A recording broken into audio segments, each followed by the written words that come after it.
هذا يوم ينفع الصادقين صدقهم يوم ينفع الموحدين توحيدهم يزاني مجرشاكن آخرا يميتكمن موحدوچونن سنيوچونن سلفيوچونن الله سبحانه وتعالى በዛው ላይ ጽናት እንዲሰጠንና መጨረሻችንን እንዲያደርገው እየለመን አላህ ጋር መገናኘት ብቻና ብቻ ነው ማለት ነው። ብዙ ነገር ተብሏል። ሱናን የምናውቅ ተውሂድን የምናውቀው ሽርክንና ቢድዓን አውቀን የምንጠነቀቀው በምንድነው? በሱና ዑለሞች ብቻና ብቻ ነው። የሱና ዑለሞችን ስናውቅ ሱና መሻይኾች ጋር ስንገናኝ የቢድዓ ሰዎችን ዑለማኡ ዱላል አጥማሚ የሆኑ ዑለሞችን ስንርቅ ብቻና ብቻ ነው ማለት ነው። ኢነ ሊልዑለማኢ ፊል ኡማ መንዚለቱን ዐዚማ ለዑለሞች ለዑለማኡ ሱና ትልቅ የሆነ ቦታና ደረጃ አላቸው። ወመካነቱን ጀሊላ فهم ورثة الأنبياء የነቢያቶች ዋሪሶች ናቸው የሱና ዑለሞች እንደሚታወቀው።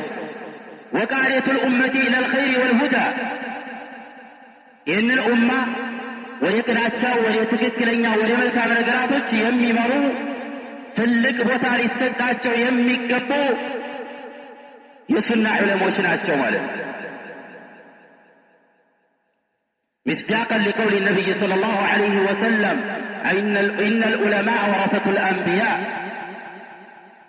علماء የነቢያቶች ወራሾች ናቸው። እንደሚታወቀው إن الأنبياء لم يورثوا دينارا ولا درهما ብርና ወርቅን አላዋረሱም ነቢያቶች። وإنما ورثوا على العلم እውቀትን ነው አስተላልፈውና አውርሰውን የሄዱት ነቢያቶች ለዝርያቸው ለቤተሰባቸው አዋርሰው የሄዱት እውቀትን ነው። فمن أخذه أخذ بحد وافر ይህንን የነቢያዊ ውርስን ደግሞ ተገቢ በሆነ መልኩ የያዘ ሰው ትልቀኛ ድርሻን እድልን ይዟል። أخذ بحد وافر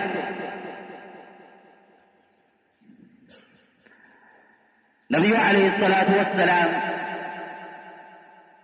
እውቀትን ፍለጋ መንገድን የገባ ሰው የጀነትን መንገድ ያገራለታል።